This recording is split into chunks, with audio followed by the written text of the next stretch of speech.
Past Neptune, sunlight fails. Out there, a frozen world 600 miles wide rides an orbit that no known planet could have carved. Something moved it. Every year our telescopes find more of them. We're going into the dark to see why. A comet that explodes with no warning. A star falling slowly toward our cloud of comets. A visitor born around another sun, moving too fast to stay. If this grips you, like and subscribe. Hold tight. We begin.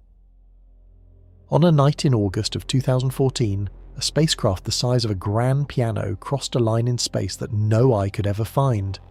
The spacecraft was New Horizons. The line was the orbit of Neptune. The mission team timed that crossing on purpose, so it landed exactly 25 years after Voyager 2 swept past Neptune itself. A quiet anniversary, marked in the dark, with nobody there to watch. Then, New Horizons kept going, and the maps stopped being reliable. Neptune circles the Sun at nearly 3 billion miles. That number means almost nothing on its own, so shrink everything down. Make the Sun a beach ball sitting on a soccer field. Earth becomes a grain of sand about 90 feet away. Neptune becomes a marble more than half a mile from that beach ball. Now hold on to this.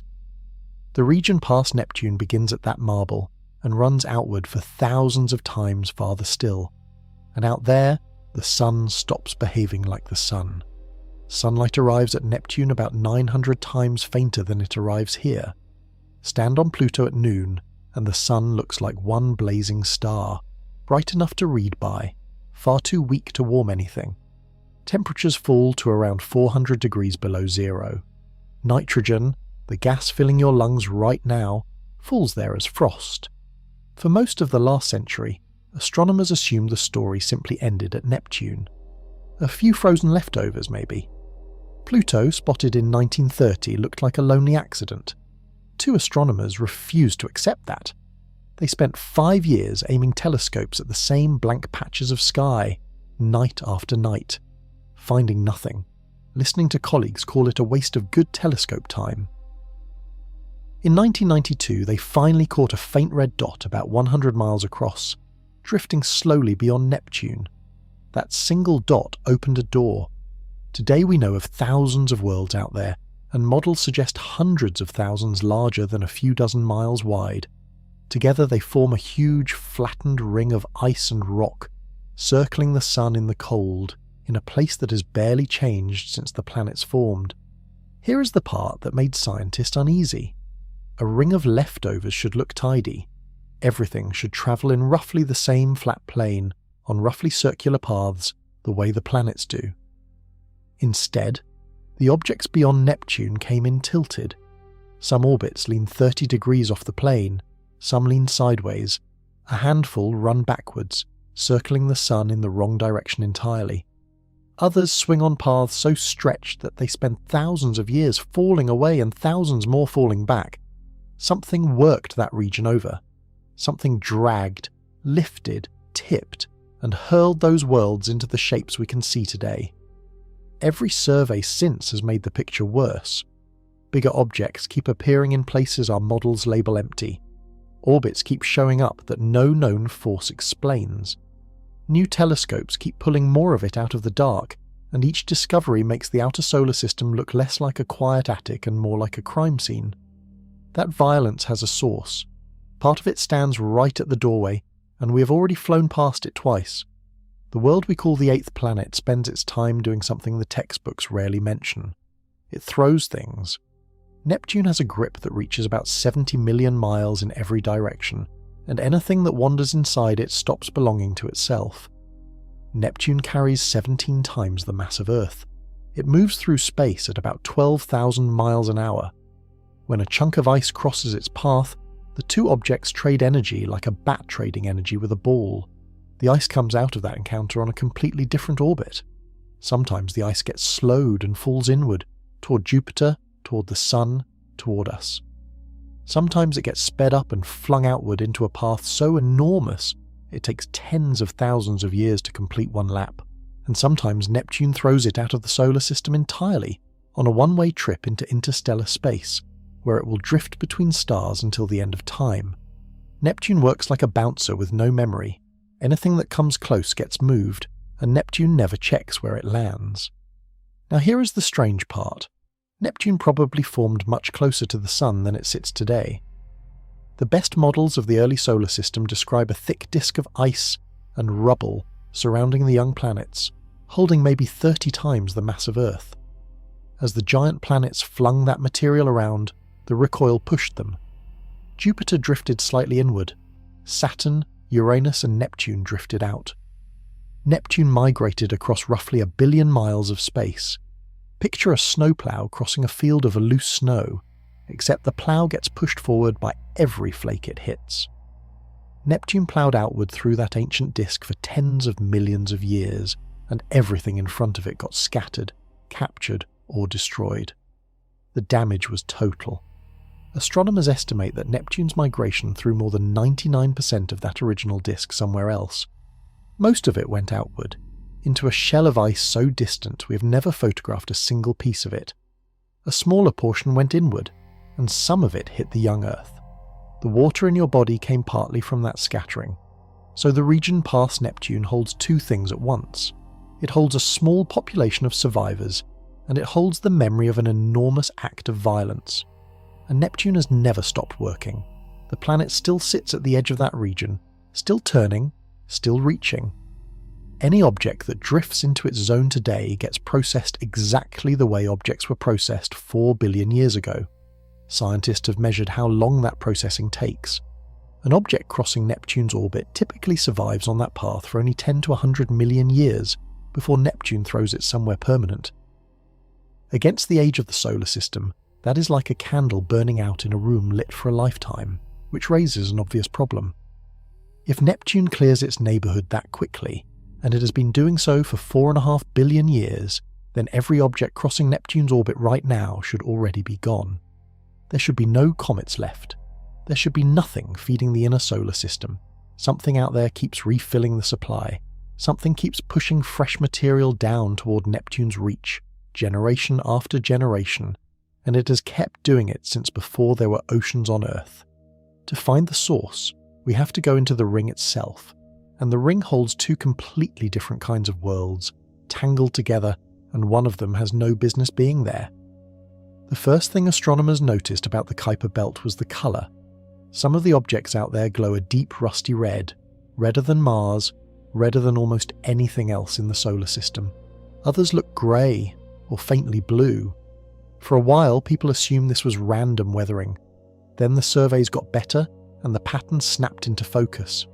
The red ones and the grey ones live on different kinds of orbits. The red objects travel on paths that lie almost perfectly flat, tilted by only a few degrees, nearly circular, gentle. Astronomers call this the cold population. The word cold describes the motion rather than the temperature. These objects barely move up or down, they just glide. The grey and mixed objects travel on tilted, stretched paths, leaning 10, 20, 40 degrees off the plane. That group is called the hot population, and its members are generally larger. Two groups, same region of space, completely different histories. The gentle red ones formed exactly where we find them, and have never been disturbed. The tilted ones formed much closer to the Sun, and got thrown outward during the chaos of Neptune's migration. They are immigrants, sitting among natives, and for decades nobody could prove it. Then came the proof, and it came from something almost absurdly delicate. Among the red, flat orbiting objects, roughly 1 in 3 is a binary. Two icy worlds circling each other, slowly, sometimes separated by thousands of miles, held together by gravity so weak that a firm shove would break them apart forever. Those pairs are the strongest evidence in the whole outer solar system. A binary that fragile could never survive being flung by a planet. Their existence proves that this specific group of worlds has been sitting untouched since the day it formed. Then New Horizons went and looked at one up close. On the first day of 2019, 4 billion miles from home, the spacecraft flew past a small world named Arakoth. The images came back and showed 2 rounded lobes joined at a narrow neck, like a snowman made of dark red ice, 22 miles long. The 2 lobes had come together at walking speed, slower than you jog. They touched, and they stuck, and they have stayed that way for 4.5 billion years. That is the oldest, gentlest object humans have ever visited, and it sits inside a region that is otherwise a wreck. Because when astronomers add up everything in the Kuiper Belt, all of it, every object we know and every object we estimate, the total comes to somewhere between 1/50th and 1/10th of the mass of Earth. The models that build these worlds need tens of Earth masses of raw material. Building a body the size of Pluto out of dust requires an enormous supply, so more than 99% of the belt is missing. Trillions upon trillions of tons of ice have vanished from a region that should still be full. Astronomers have hunted for that missing mass for 30 years. They have swept the sky, stacked images, pushed telescopes to their limits. What they found instead was worse. They followed the belt outward, expecting it to thin gradually into nothing. Instead, it stopped, abruptly, like a road that ends in mid-air. Every survey of the outer solar system runs into the same wall, and it sits at 4.5 billion miles from the Sun. Astronomers call it the Kuiper Cliff. Out to about 47 times Earth's distance from the Sun, the belt behaves normally.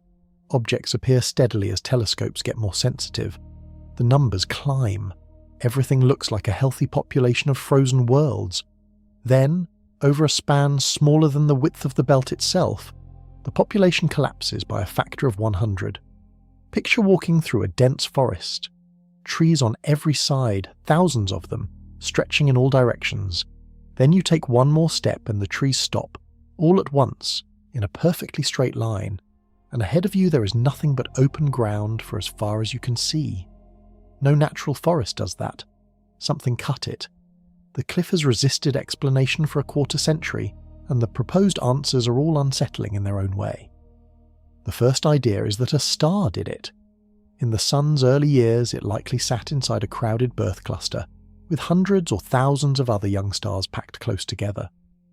A star passing at the wrong distance would have torn the outer edge off our disk like a hand skimming the top off a bowl of foam. The cut would be sharp, and it would be permanent. The second idea is that a planet did it. A body large enough to plough through the outer belt would sweep material into its own path and scatter the rest, leaving a clean boundary and a trail of missing mass. The third idea says the objects are there and we simply cannot see them. Perhaps they ground each other down into dust, or perhaps they are dark, small, and beyond the reach of current telescopes. Each explanation carries a problem. If a star cut our disk, then our solar system carries a scar from a specific violent night 4.5 billion years ago, and we can never identify which star did it. That star has been drifting through the galaxy ever since. If a planet cut it, that planet has to be somewhere. And if the objects are still there, then our maps of the solar system are wrong in a way we cannot correct from home. The comparison to other stars makes it stranger. When astronomers photograph the dusty debris disks around other young stars, those disks are frequently far wider than ours. Some stretch hundreds of times farther from their star than Earth sits from the Sun. Measured against that crowd, our solar system looks stunted, small, cut short. For years, the cliff was treated as the outer wall of everything. Beyond it, emptiness. That was the working assumption, printed in textbooks, drawn on posters, taught in classrooms. New Horizons flew straight past that wall. The spacecraft carries a dust detector, a simple instrument built by university students, designed to register tiny impacts as microscopic grains strike a thin plastic film. As the spacecraft crossed the belt, the counter ticked upward, exactly as predicted. Then New Horizons passed the cliff. The dust should have dropped away to nothing. The counter kept ticking. Farther out, past 50 times Earth's distance, past 55, into territory that our maps described as absolutely empty, the impacts continued at a steady rate, which meant something was out there, grinding, colliding, and shedding dust into the dark. And when astronomers turned one of the world's great telescopes toward that empty zone, they found what was making it. The New Horizons team needed a target, and they went hunting in a place where nobody expected to find one. The spacecraft had already flown past Pluto and past Arakoth. It still had fuel, still had power, still had working cameras. The team wanted one more world to visit before the mission ended, and so they booked time on the Subaru telescope in Hawaii. one of the largest optical telescopes on Earth, and pointed it down the spacecraft's flight path. They were searching for something close enough to reach. They found something much stranger. The survey turned up a scattering of faint moving dots at distances between roughly 70 and 90 times Earth's distance from the Sun, far past the cliff, far past the region that our best models described as swept clean. And in between the known belt and this new group there was a gap. 2 rings separated by a valley of emptiness. That structure has a name in astronomy, and we have seen it around other stars many times. It usually appears when something massive orbits inside the gap, sweeping it clear. The discovery reframed the whole argument. For years, the puzzle had been why our solar system looks so small compared to others. This suggests the answer is simple. Our solar system is bigger than we thought, and we were looking at only the first ring of it. The dust detector agrees. It kept counting impacts through the exact region where the second population sits. Confirming those candidates takes years. Each object is so faint that it can only be tracked by the largest instruments in the world, and each one moves so slowly that a full season of observing barely shifts it across the sky. Some of the candidates may turn out to be background noise, others will be real. The team behind the work said the honest thing, which is that we still have very little idea what this distant population looks like. The fascinating part is that a new population exists out there at all, and here is the timer running underneath all of this. New Horizons runs on the heat of decaying plutonium. That power supply weakens every year. By the mid-2030s, the spacecraft will lack enough electricity to run its instruments. It will keep flying outward forever, silent, a cold machine crossing a region nobody will visit again in our lifetimes. The window for looking at this new belt from close range is closing, and it will not reopen, so we are left with telescopes, and with a question that keeps getting harder. If the belt extends far past where we drew the boundary, then the outer solar system holds far more material than we counted. More objects, more collisions, more debris, and more raw material for the process that sends things toward us. Because most of what lives out there sits perfectly still for billions of years, locked in place by an invisible mechanism that keeps it safe from Neptune. That mechanism is one of the most elegant tricks in physics. It protects thousands of worlds, including Pluto itself from a planet that would otherwise destroy them. It also leaks. Pluto crosses Neptune's orbit, and the 2 worlds will never come close to touching. That statement sounds impossible, and for decades it bothered astronomers deeply.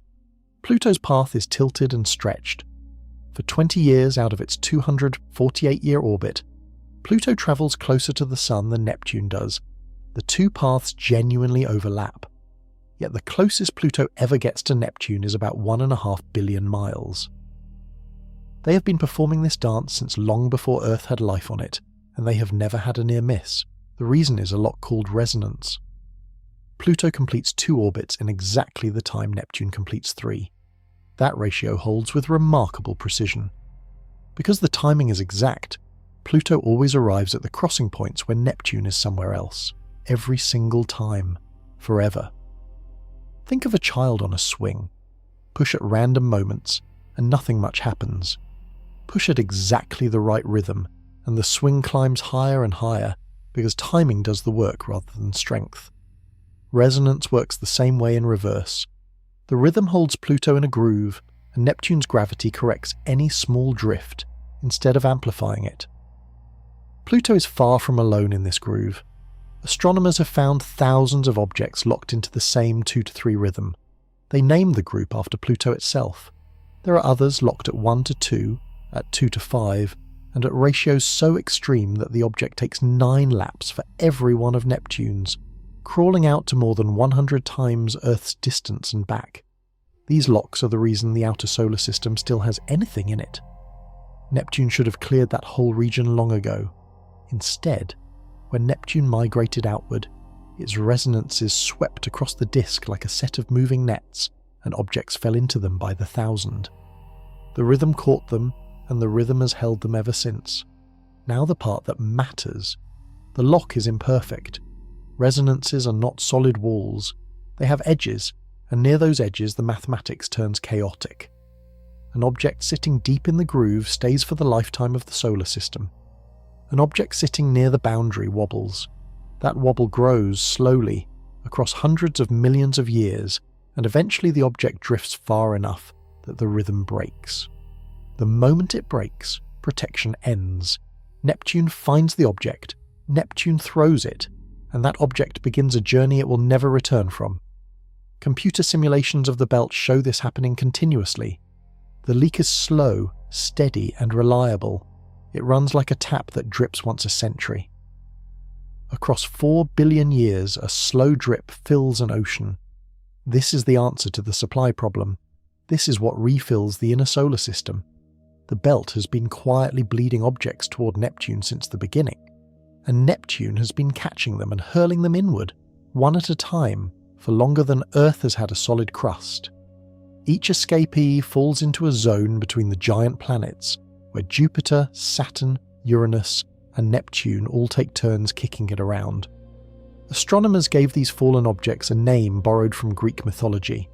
They chose creatures that were half one thing and half another, because these bodies behave like asteroids on some days and like comets on others. They named them after the centaurs, and the first one discovered turned out to be a monster. In 1977, an astronomer scanning photographic plates spotted a slow-moving point of light between Saturn and Uranus, and nobody could decide what it was. He named it Chiron, after the wisest of the centaurs.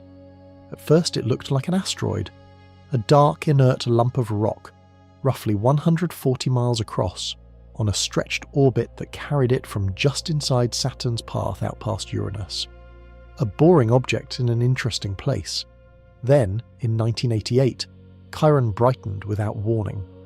Astronomers looked closer and found a fuzzy halo around it. Gas and dust streaming off the surface, forming a coma. The asteroid was behaving like a comet, at a distance where sunlight is far too weak to boil water ice. That was the moment the centaurs became a category of their own. We now know of hundreds, and models suggest something like 44,000 of them larger than a mile across, drifting through the zone between Jupiter and Neptune. They are refugees. Every one of them fell out of the outer belt, slipped past its resonance lock and got kicked inward. And every one of them is doomed. This is the fact that separates the centaurs from everything else in the solar system. Asteroids in the main belt have been sitting quietly for 4.5 billion years. Planets have held their orbits since the beginning. The centaurs survive on their current paths for only a few million years. Against the age of the solar system, that is the difference between a mountain and a spark. The reason is simple and brutal. A centaur crosses the orbits of the giant planets, and there are 4 of them out there. Each one enormous, each one pulling. The centaur gets handed from Neptune to Uranus to Saturn to Jupiter, and every handoff changes its path unpredictably. Simulations have run this process millions of times, and the ending sort into a few outcomes. Most centaurs get ejected. Jupiter usually does it. The object gets one final kick, crosses the escape threshold, and leaves the solar system forever, becoming a wanderer between stars. Some fall into the sun, some hit a planet. In 1994, we watched that happen.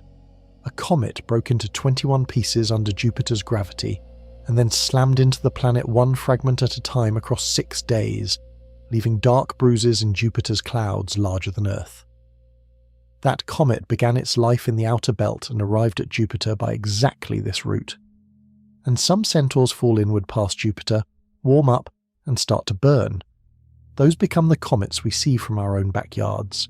So the centaurs are a waiting room. Every object in that zone is somewhere in the middle of a journey that ends in fire, impact, or exile. They are the bridge between the frozen outer dark and the inner solar system where we live, which makes them worth watching very closely.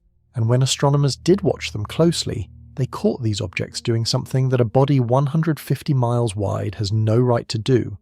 Something that, until 2013, we believed only giant planets could manage. On the 3rd of June, 2013, 7 telescopes scattered across South America pointed at the same faint star and waited for a shadow to pass. The shadow belonged to a centaur named Chariklo, the largest known member of that population, about 150 miles across. As it drifted between Earth and the starlight would wink out for a few seconds. Timing that wink from multiple locations lets astronomers measure the object's exact size and shape. The star blinked out on schedule. It also blinked twice before and twice after. 4 extra dips, sharp and symmetrical, spaced evenly on either side of the main event. There is only one arrangement that produces a pattern like that.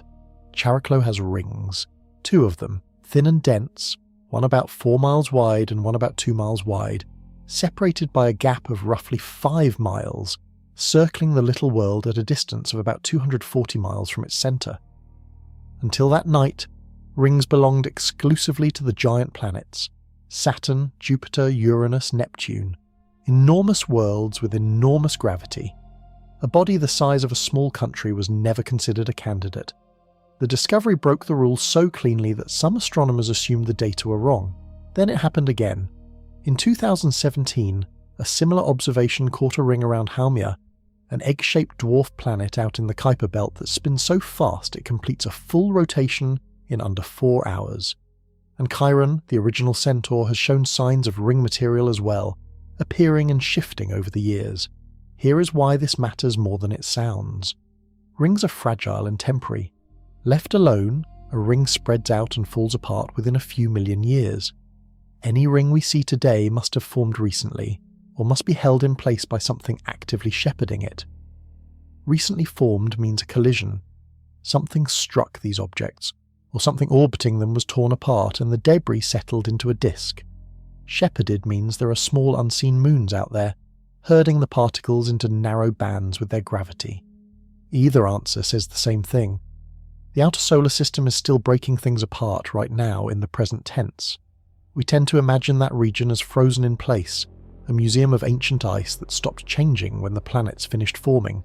The rings say otherwise. Collisions are happening, moons are forming and shattering, material is being ground down and thrown out into the dark. That grinding is exactly what New Horizons detected with its dust counter, and it means the population of objects out there is being reshaped continuously, producing fresh fragments, feeding new material into the pipeline that eventually points at the inner solar system. Rings are the quiet evidence. The loud evidence orbits just past Jupiter, and it detonates on a schedule nobody has ever managed to predict. Astronomers have watched this single object explode more than 1,000 times across the last century. They still cannot explain why. 2 German astronomers found it in 1927, and within a year they realised something was wrong with it. The object sits just beyond Jupiter, about 6 times farther from the Sun than Earth, on an orbit that is almost perfectly circular. Most comets swing in close and then race back out. This one simply cruises, holding roughly the same distance for its entire 12-year lap. At that distance, a comet should be dead. Sunlight is too feeble to boil water ice. The surface temperature hovers around 200 degrees below zero. Nothing should be happening. Instead, it erupts. Several times a year, sometimes a dozen times a year, this object brightens suddenly and violently. In a matter of hours, it can jump in brightness by a factor of 100, occasionally a factor of 1,000. A dim smudge that requires a large telescope becomes visible in a backyard instrument overnight. Then it fades, and a few weeks or months later, it does it again. Astronomers have logged more than 1,000 of these outbursts. The pattern has no rhythm. It ignores the object's distance from the Sun, ignores its rotation, ignores every variable anyone has tested. It goes off when it goes off. The leading explanation involves a kind of ice most people have never heard of. Water ice on Earth forms neat crystals. Ice that freezes in the cold vacuum of deep space forms something messier, with a disordered structure full of tiny gaps. Those gaps trap other gases, particularly carbon monoxide, holding them in place like air bubbles frozen inside a glacier. That messy ice is unstable. When it warms even slightly, it rearranges itself into proper crystals, and the process releases energy on its own, which warms the ice nearby, which converts more of it. And every gap that closes fires its trapped gas outward. Shake a soda can and open it. The pressure was already inside, waiting, needing only a trigger. Now imagine a can 25 miles wide, full of gas that has been under pressure for 4.5 billion years, with a lid made of dust and ice a few feet thick. In 2021, this comet produced one of the largest outbursts ever recorded from it. The shell of debris expanded outward for weeks, visible as an enormous glowing halo, and the amount of material ejected ran into hundreds of thousands of tons. The object is a centaur caught midway through its fall inward. It has already slipped out of the outer belt. It has already been passed between the giant planets. Now it sits in Jupiter's neighbourhood, slowly being nudged toward its final orbit. Models suggest it will drift closer to the Sun and become a proper short-period comet, blazing a tail, crossing the inner solar system on a regular schedule. It will have plenty of company on that road, because for 50 years astronomers taught that these comets came from the Kuiper belt itself. That belief appeared in textbooks and documentaries and planetarium shows. It was wrong. The belt is far too well behaved to supply them. The real source is a place that gets almost no attention, and it is built out of near misses. Every comet that visits the inner solar system arrives from one of two directions, and telling them apart took astronomers most of a century. The first group swings in from every possible angle, straight down from above the plane of the planets, straight up from below, sideways, backwards. Their orbits stretch out to distances so vast that a single lap takes tens of thousands or millions of years. These are the long-period comets, and their paths point toward an enormous shell surrounding everything. The second group behaves completely differently. These comets travel in the same flat plane as the planets, in the same direction as the planets, and they come back fast. Their orbits take under 20 years. Astronomers call them the Jupiter family because Jupiter controls them, and we know of roughly 500. For decades the assumption was obvious. Flat orbits, same direction as the planets, so they must come straight out of the flat ring beyond Neptune. Then people ran the simulations properly, and the numbers refused to work. The classical belt is too still. Those objects sit on gentle, circular, protected orbits. They almost never approach Neptune. The leak rate from that population is far too weak to supply the number of comets we actually observe. The real source turned out to be a separate population that shares the same neighbourhood while behaving in a completely opposite way. Astronomers call it the scattered disk. Its members swing inward until they graze Neptune's zone, then race back out to distances of 100 times Earth's distance and beyond. Their orbits tilt at steep angles. They are stretched, unstable, and constantly interacting with the planet that made them. Every one of those objects is a near miss in progress. The pipeline works in stages, and each stage is a step downhill. An object in the scattered disk passes near Neptune and gets kicked inward. It becomes a centaur, tumbling through the zone between the giant planets for a few million years. Jupiter eventually captures it into a short orbit. The surface begins to boil, a tail appears, and a comet is born. Every bright comet you have ever seen in the sky, every photograph of a glowing tail stretched across a dark horizon, began as a frozen lump in the outer dark and took tens of millions of years to make the trip. The pipeline is still running. It has been running without interruption since the solar system formed. The scattered disk holds enough material to keep feeding it for billions of years more, which means the question stops being whether more comets are coming. They are, continuously, on a schedule set 4 billion years ago. The real question is how big the reservoir is, and what lives in it. And when astronomers started measuring the scattered disk seriously, they found something in it that outweighed Pluto.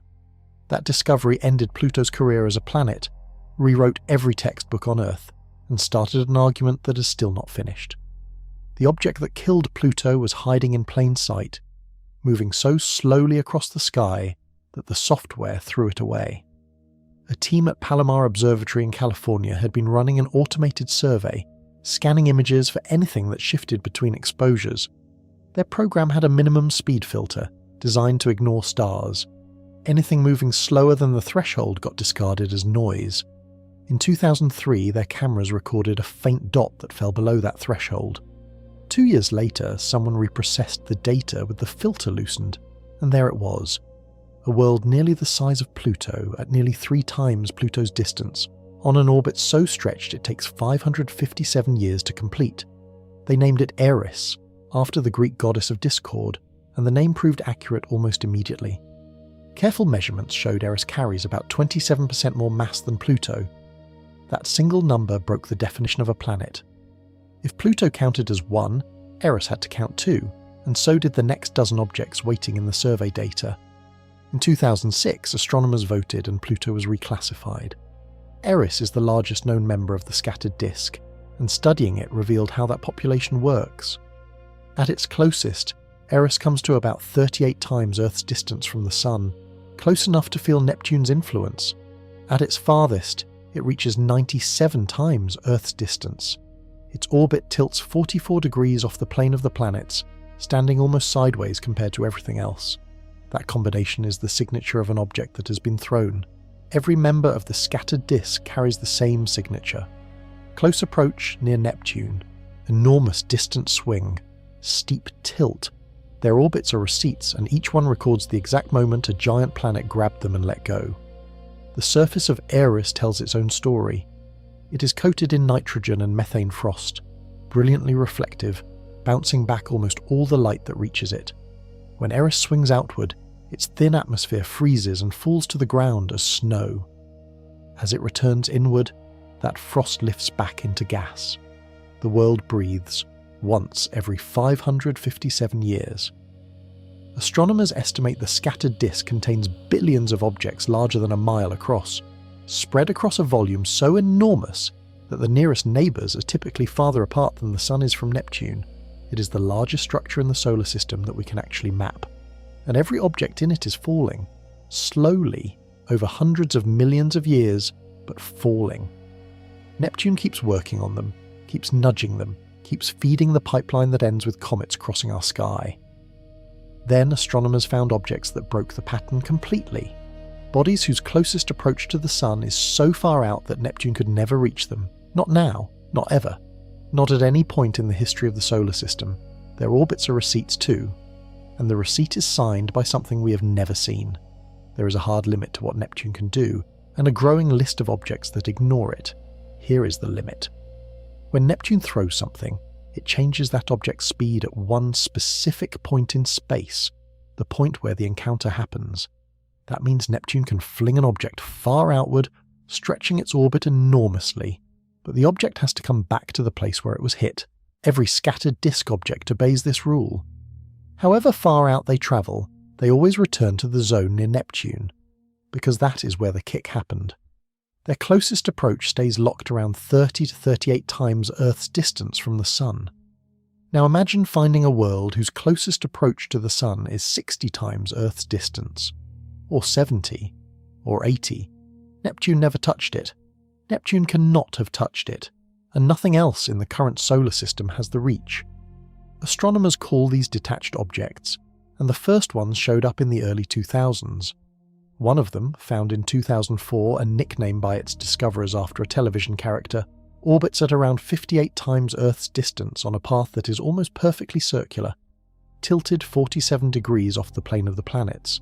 That combination should be impossible. Circular orbits form gently in a flat disk. Steep tilts form violently through scattering. This object has both, and the two histories contradict each other. Something lifted it. Something took an object from the scattering zone and raised its closest approach far beyond Neptune's grasp, then left it there, stable, for billions of years. Think of a stone sitting on a high shelf in a locked room. You know a hand put it there. You know the hand was strong enough to lift it. And when you look around the room, there is no ladder, no hand, and no way in.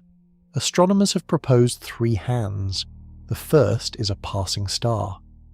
During the Sun's early crowded years, a neighbouring star drifting past at the right distance would pull outward on the scattered objects, raising their closest approaches while leaving their distant swings intact.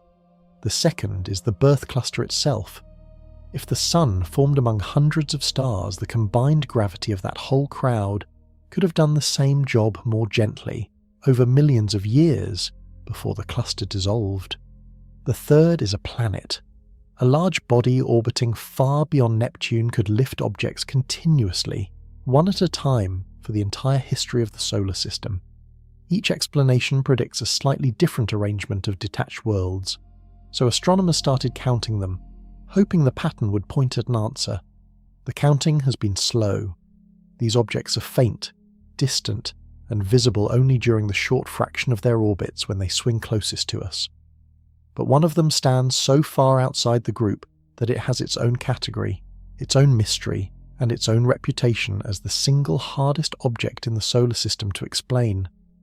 It was discovered in 2003. Its closest approach to the Sun is more than twice Neptune's distance, and at its farthest, it travels so deep into the dark that the Sun becomes just another star in the sky. On a November night in 2003, a survey camera in California recorded a dot so red and so slow that the team checking the images assumed the software had made a mistake. They named it Sedna, after the Inuit goddess who lives at the bottom of the freezing Arctic Ocean, because they wanted a name from a cold place. Sedna is roughly 600 miles across, about half the width of Pluto.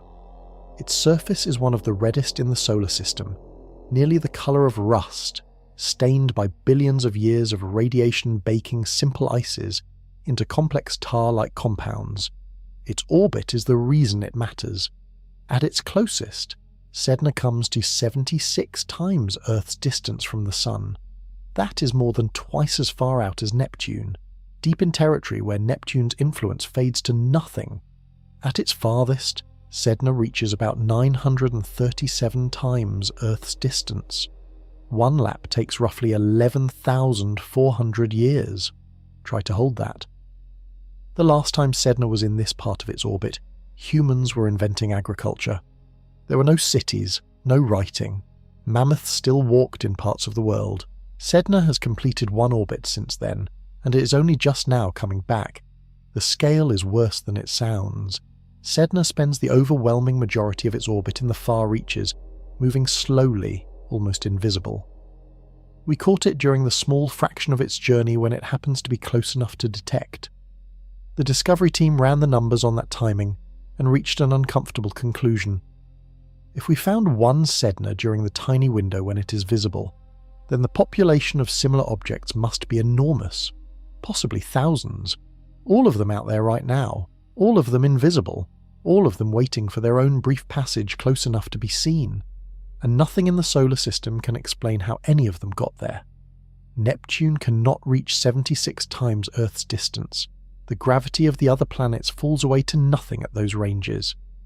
Yet Sedna's orbit is stable, and has been stable for 4.5 billion years, which rules out any recent event. Whatever put Sedna where it is did so at the very beginning, and then vanished. Sedna is currently inbound. It will make its closest approach to the Sun in the middle of this century, around the year 2076, which makes it one of the few moments in human history when this object will be within reach of a spacecraft. Several mission concepts exist. All of them require launching soon. All of them involve a journey of decades. After that window closes, Sedna will swing back out into the dark and no human alive today will see it return. For 20 years, Sedna had only 2 companions in its strange family. 3 objects total, all sharing the same basic story, all pointing their orbits in roughly the same direction, which looked like a fingerprint left by something massive. Then, in 2025, astronomers found the 4th, and its orbit pointed the wrong way.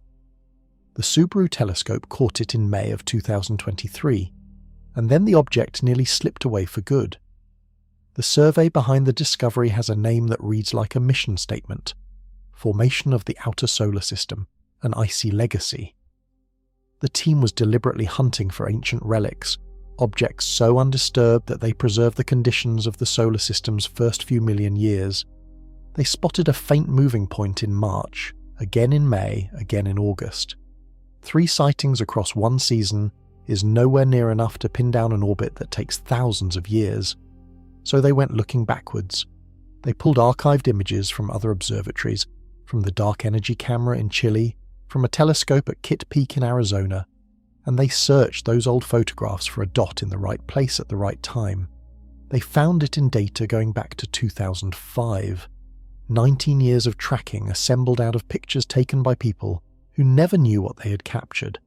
That is enough to lock down an orbit precisely. The object was nicknamed Ammonite, after the spiral-shelled sea creatures that turn up as fossils in ancient rock. Fitting for something that has been sitting untouched since before Earth had a surface. Ammonite is somewhere between 140 and 240 miles across. Its closest approach to the Sun is 66 times Earth's distance. Its farthest is 438 times. One orbit takes about 4,000 years. That makes it the fourth Sednoid, the fourth known member of the strangest family in the solar system, and it broke the family's central pattern. Sedna and the other two all point their orbits in roughly the same direction. Their long axes cluster. That clustering was the strongest single argument that some massive unseen body has been herding them, keeping their orbits aligned the way a shepherd keeps a flock together. Ammonite points somewhere else entirely. Simulations run by the Discovery team trace the object backwards through 4.5 billion years. It has been stable the whole time. It has always pointed the wrong way. This is no recent disturbance. One of the researchers said the obvious thing out loud. The misalignment lowers the likelihood of a hidden ninth planet, at least in the form originally proposed. If a planet does exist, it now has to be farther out, perhaps 500 times Earth's distance, on an orbit that would take tens of thousands of years. Then he offered a darker possibility. Perhaps a planet did exist. Perhaps it shaped these orbits early on, and perhaps it was thrown out of the solar system afterwards, leaving nothing behind except the damage. Another team member pointed out what the discovery really proves. Ammonite sits in a region where Neptune has essentially no influence. Something extraordinary happened there in the ancient past, and we are looking at the wreckage. The argument was still fresh when a second discovery landed in the same year. This one came out of a place the maps described as completely empty, and it was big enough to be a dwarf planet. In May of 2025, a researcher looking through old telescope archives found a world roughly 435 miles wide sitting in a part of the solar system that was supposed to hold nothing at all. It has no nickname, it has only a catalogue number, and it may qualify as a dwarf planet. The discovery came out of archived images rather than new observations, which is becoming the pattern. The sky has been photographed so thoroughly over the last 2 decades that entire worlds are now sitting in old data, waiting for someone to run the right search. This object's orbit is extraordinary even by outer solar system standards. Its closest approach brings it to about 44 times Earth's distance from the Sun. Its farthest carries it beyond 1,600 times Earth's distance. One complete lap takes roughly 25,000 years. Now do the arithmetic that made astronomers sit up. The object spends about 1% of its orbit close enough for us to detect. 99% of the time it is too faint and too far away to see with any instrument we have. We found one during that 1% window, which means the population it belongs to must be large. The discoverer estimated that around 100 similar objects should exist on comparable orbits, invisible right now, spread through the region between the Kuiper Belt and the deep outer dark. That region has been drawn as empty on solar system maps for as long as those maps have existed. The space between the belt and the far shell was assumed to be a void, cleared out long ago, holding nothing worth mentioning. It holds worlds, hundreds of them most likely, some of them large enough to be counted as dwarf planets, and this object's orbit points in a direction that also fails to match the clustering pattern. 2 discoveries in 1 year. 2 objects, both extreme, both stable, both ancient, and both pointing the wrong way for the hidden planet theory. The researcher behind the find made the implication clear. If a distant planet exists, then its gravity should have swept objects like this one out of that region, or at least herded them into alignment. The presence of an unaligned world sitting comfortably in that space argues against a large shepherd. Something else is going on out there. Meanwhile, a completely separate line of evidence emerged from a different direction entirely.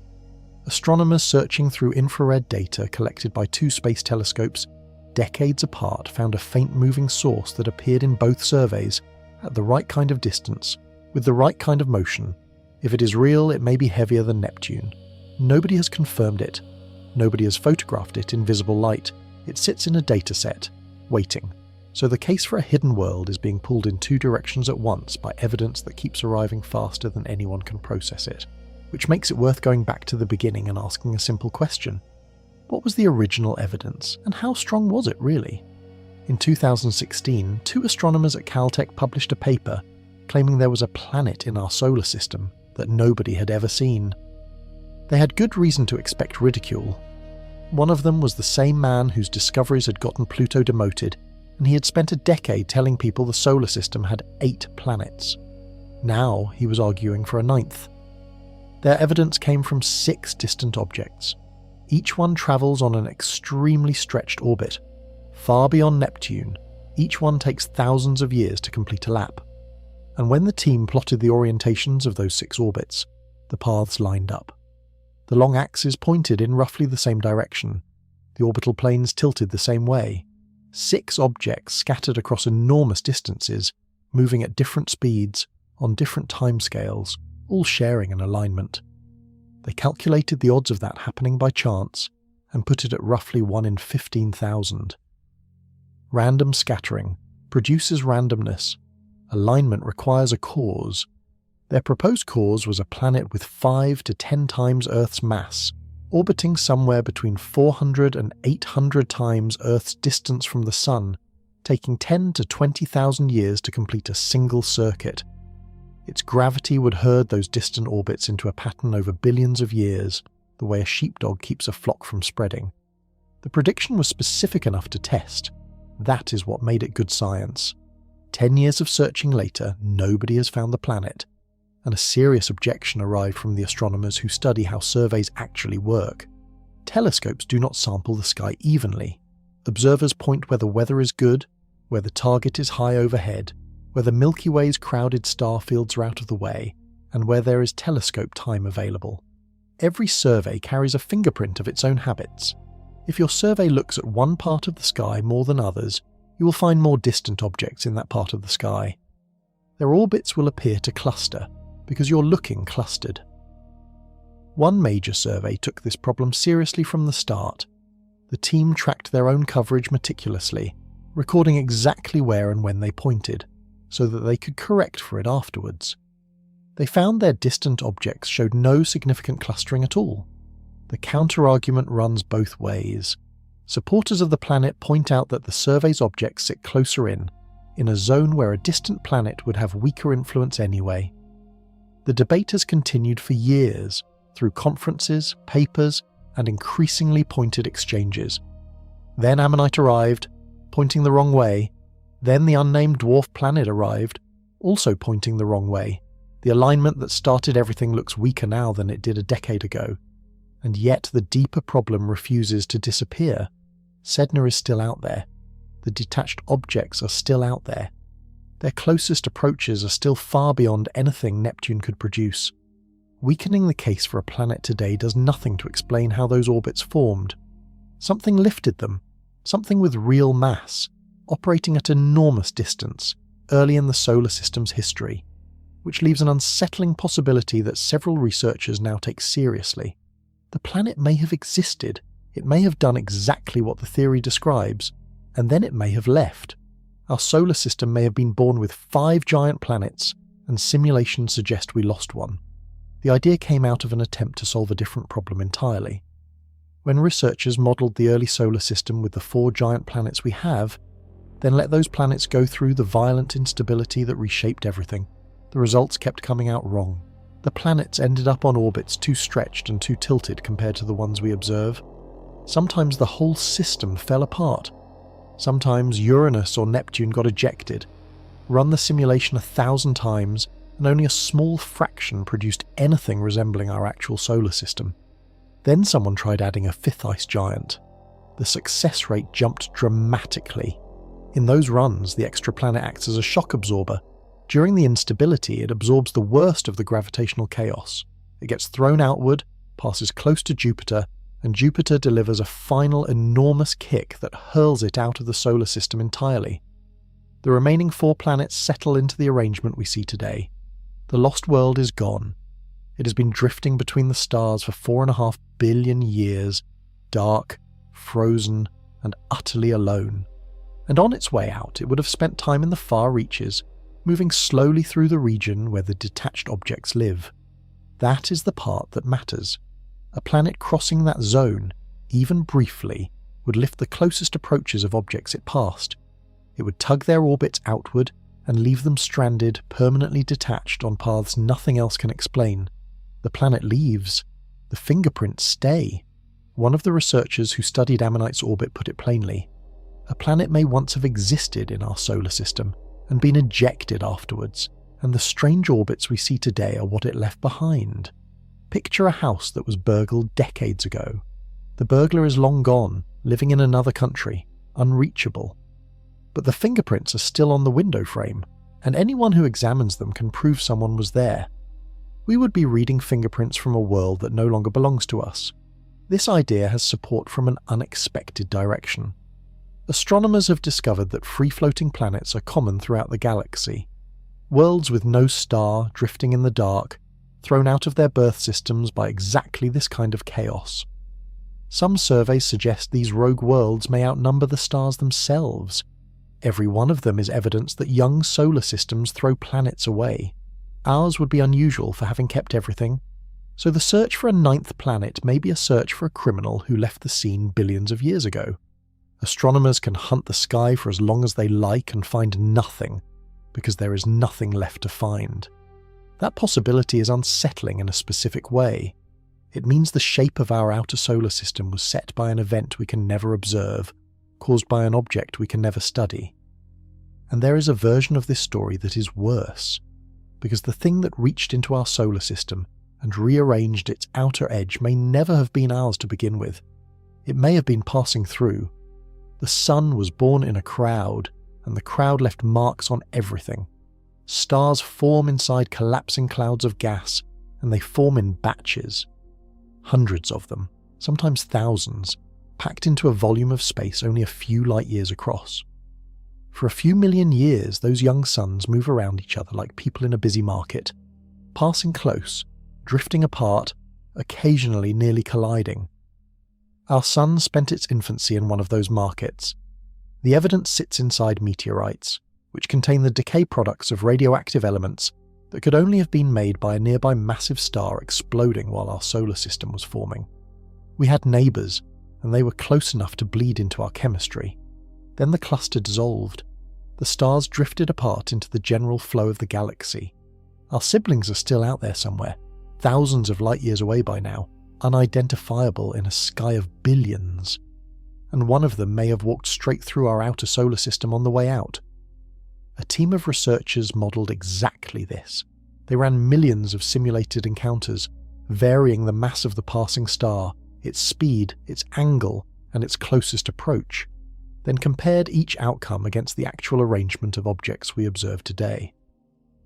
One scenario stood out: a star carrying about 80% of the Sun's mass, passing at roughly 110 times Earth's distance from the Sun, coming in at a steep angle. That single event reproduced a remarkable amount of the mess. It created the stretched orbits. It lifted the closest approaches of distant objects, producing exactly the kind of detached bodies that Neptune could never make. It tilted orbits into steep angles. It even produced objects circling the Sun backwards, one flyby. One night, in a sense, 4.5 billion years ago. Here is the comparison that makes it real. Drag your hand slowly through the top of a still pond. The water near your fingers gets pulled sideways, lifted, and left swirling long after your hand is gone. The pond keeps the pattern. Your hand is somewhere else entirely. That is our outer solar system. The simulation produced one more result that is genuinely unsettling.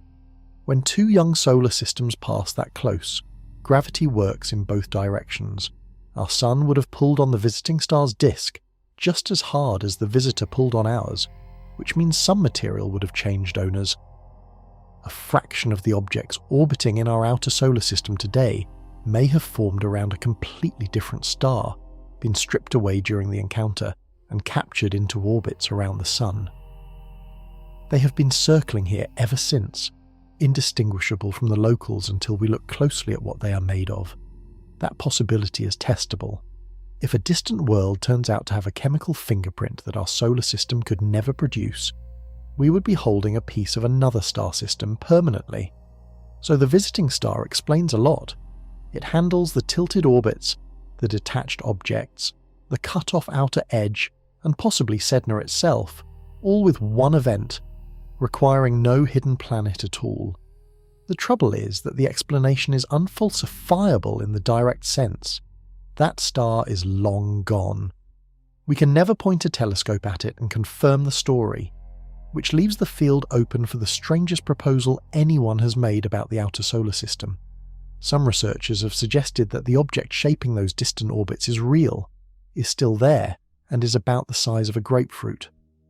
In 2019, two physicists published a paper arguing that the hidden mass in our outer solar system might be something you could hold in one hand. Their reasoning started with a simple observation. All the evidence for a distant unseen body comes from gravity. Nothing else.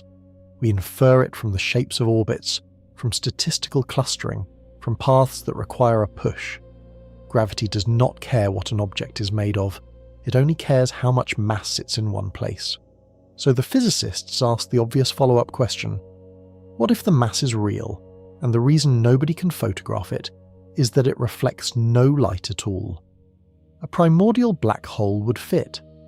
These are hypothetical objects, formed in the first fraction of a second after the beginning of the universe, when the density of everything was so wildly uneven that certain regions collapsed under their own weight. Black holes made this way could come in almost any size, including very small ones. And small is the word that matters here. Take a black hole with 5 times the mass of Earth, roughly the mass proposed for a hidden 9th planet.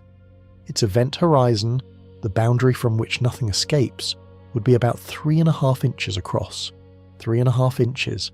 Smaller than a softball, about the size of a grapefruit. Set that object beside a planet the same mass, and the difference is absurd. The planet would be roughly 20,000 miles wide, a visible world with clouds and weather and surface. The black hole would be a dark sphere you could cup in your palm, carrying the same gravitational authority. Our telescopes hunt for reflected sunlight. Out at hundreds of times Earth's distance, sunlight is already brutally faint, and a planet there would be desperately dim. An object with a surface area smaller than a dinner plate, absorbing everything and returning nothing, would be completely invisible to every search ever conducted. We could have swept that patch of sky 1,000 times and seen nothing at all. So how would anyone ever find it? The proposals are creative. If dark matter particles exist and gather around such an object, they could annihilate in a thin halo surrounding it, producing a faint glow of high-energy light. Detecting that halo would take a specialized instrument pointed at exactly the right patch of sky. Another approach watches for gravitational lensing, the brief brightening of a background star as the invisible mass drifts in front of it. That requires monitoring enormous numbers of stars continuously, night after night, waiting for a flicker that lasts a moment. A physicist proposed something even bolder. Launch a fleet of tiny probes on light sails, spread them across the outer solar system, and track their radio signals with extreme precision. Any probe passing near a concentration of mass would speed up slightly. The timing would give it away. Every one of these ideas is at the edge of what humans can currently build. Most astronomers regard the grapefruit as unlikely, and they are right to. Ordinary explanations usually win. The idea earns attention for a different reason. It exposes how little we actually know about the volume of space we live inside. A body with the mass of 5 Earths could be sitting out there right now, and depending on what it is made of, we might have no realistic way of detecting it. And this is only the beginning of the dark. Because everything discussed so far, every belt, every disk, every detached world, sits inside the first 1% of our solar system. The rest is a shell, and it wraps around us completely. In 1950, a Dutch astronomer sat down with a list of comet orbits and worked out that our solar system is roughly 1,000 times bigger than anyone thought. His name was Jan Oort, and his method was pure arithmetic. He collected the orbits of long-period comets, the ones that swing in from random directions and take thousands of years to return. Then he traced each one backwards, calculating how far out each comet travels before it turns around. The numbers piled up in one region. Comet after comet reached its farthest point somewhere between 20,000 and 100,000 times Earth's distance from the Sun. They were arriving from every direction equally, above the plane of the planets, below it, sideways, backwards. That combination means only one thing. The source is a sphere. Oort described an enormous shell of comets surrounding the entire solar system, holding an unimaginable number of frozen bodies, extending outward until the Sun's grip finally gives way. Nobody has ever photographed a single object in it.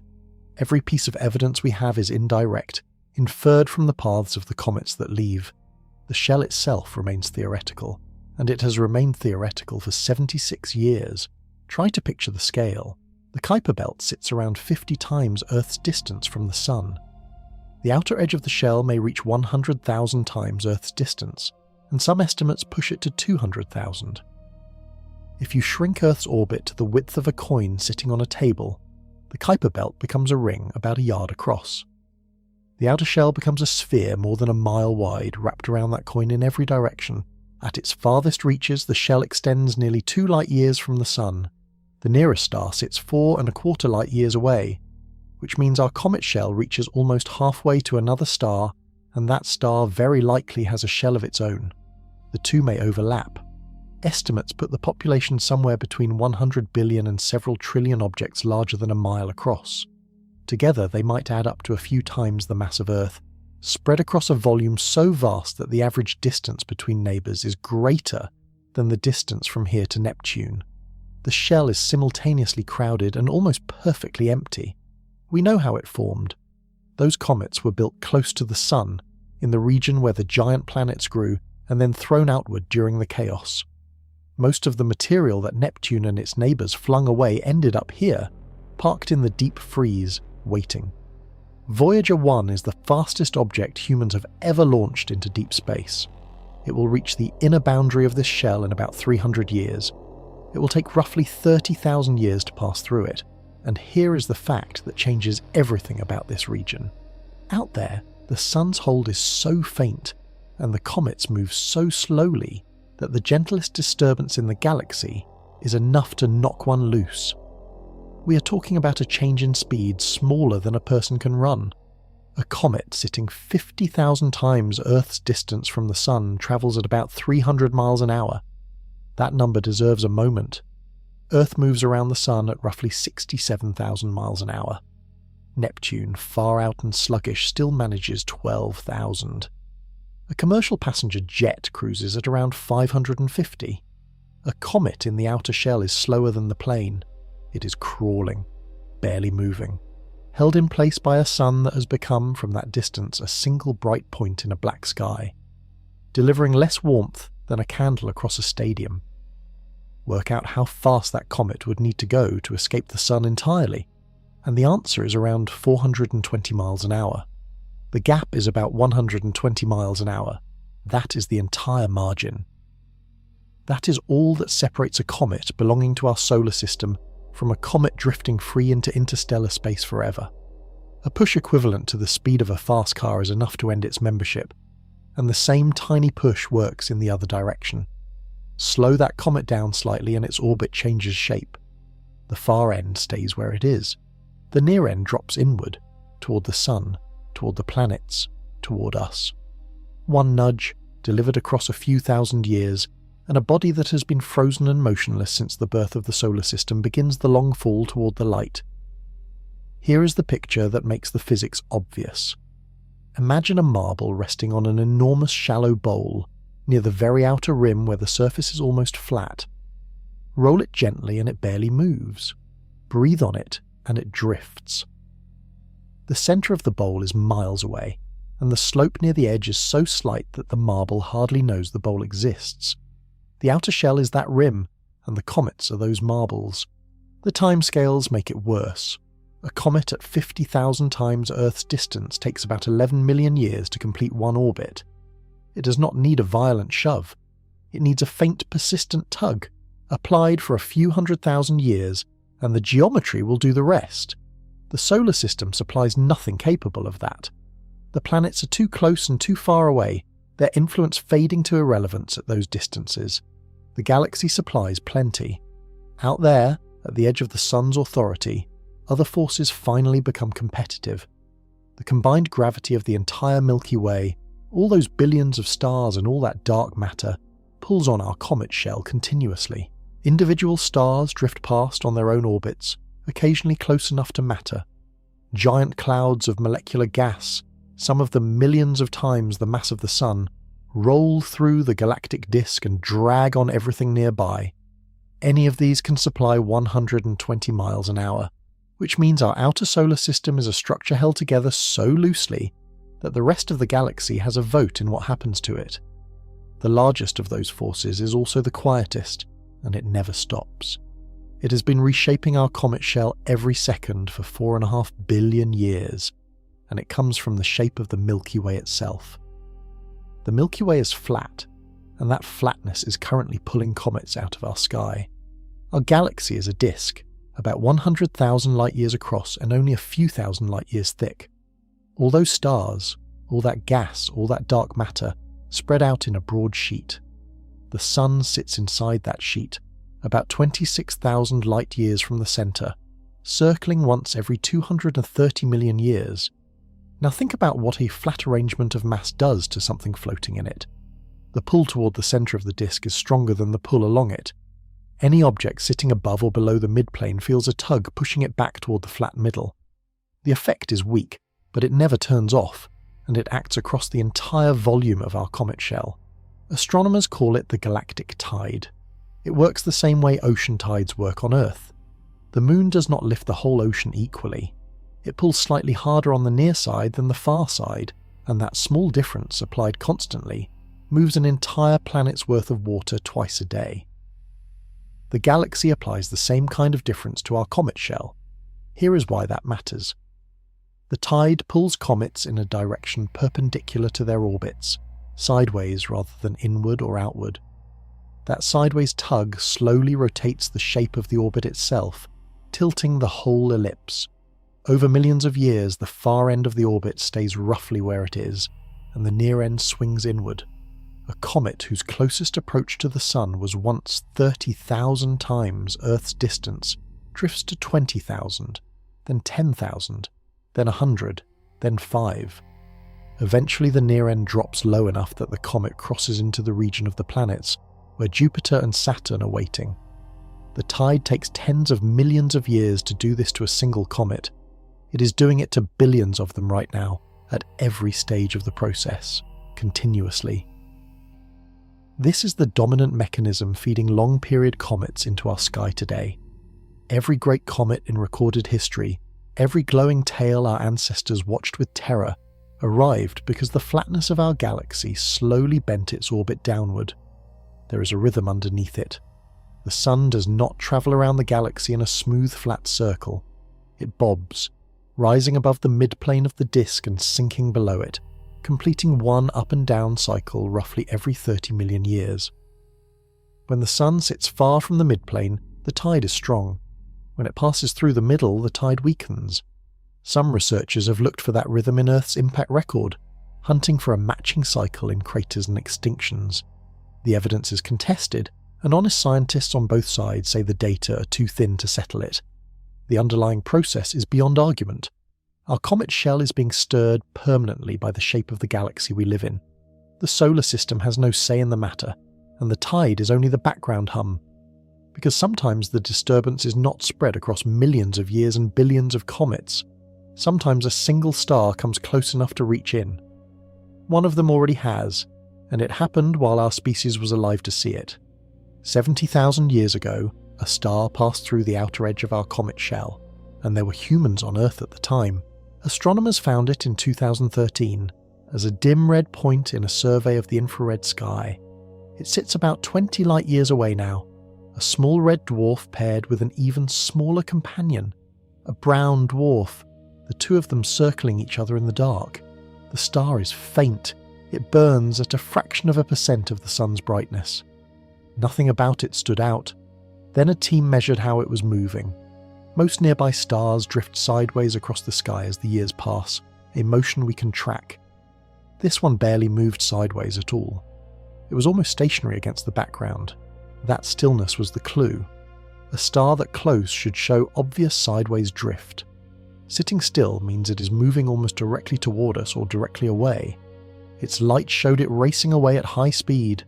So the team ran the motion backwards, and the path led inward, into our solar system's outer boundary. The closest approach came about 70,000 years ago at roughly 52,000 times Earth's distance from the Sun, just under 1 light year, that is inside our comet shell. A star crossed our territory, while our ancestors were living through the last ice age. People with our brains and our hands were alive, spread across Africa and Asia, making tools and burying their dead. Anyone looking up would have seen almost nothing. The star was far too dim for the naked eye at that distance, except that red dwarfs flare. They erupt without warning, brightening dramatically for minutes at a time as magnetic fields snap and release energy. During those flares, this star may have become briefly visible, appearing as a dim red point that showed up, hung there, and vanished again. Somebody may have watched that happen and had no framework to explain it. The good news is that the encounter was gentle. The star was moving quickly relative to the Sun, and it stayed in the outer regions of the shell where comets are sparse. Researchers who modelled the flyby calculated that it disturbed only a small number of comets, and that any of those comets are still on their way inward. A push delivered 70,000 years ago at that distance takes millions of years to arrive as a visible result, which means the consequences of that encounter are somewhere in transit right now. The wider lesson is the part worth carrying forward. Astronomers have used precise measurements of stellar motion to reconstruct the traffic through our neighbourhood, and the results are humbling. Stars pass within 1 light year of the Sun roughly once every 50,000 years. Closer encounters within about 1/3 of a light year happen every few million. Our solar system sits in a busy intersection, and it has been sitting there for its entire existence. Every one of those passes reached into our comet shell and moved something. That traffic continues. The same measurements that reconstruct the past can project forward, and astronomers have already identified the next serious encounter. It is coming.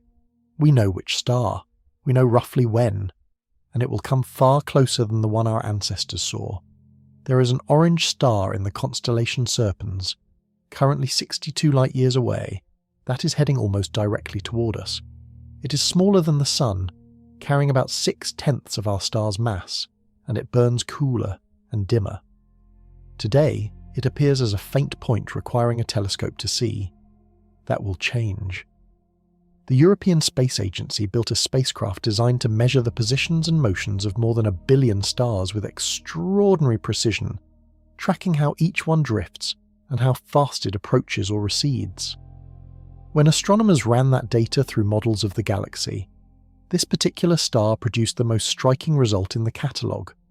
In roughly 1,290,000 years, it will pass within about 1/10 of a light year of the Sun. That is around 10,000 times Earth's distance. Compare that to the star our ancestors may have glimpsed, which came no closer than 52,000 times Earth's distance. This one comes 5 times deeper.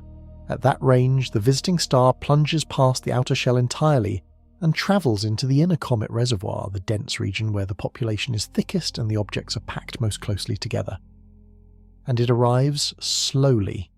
This matters more than the distance.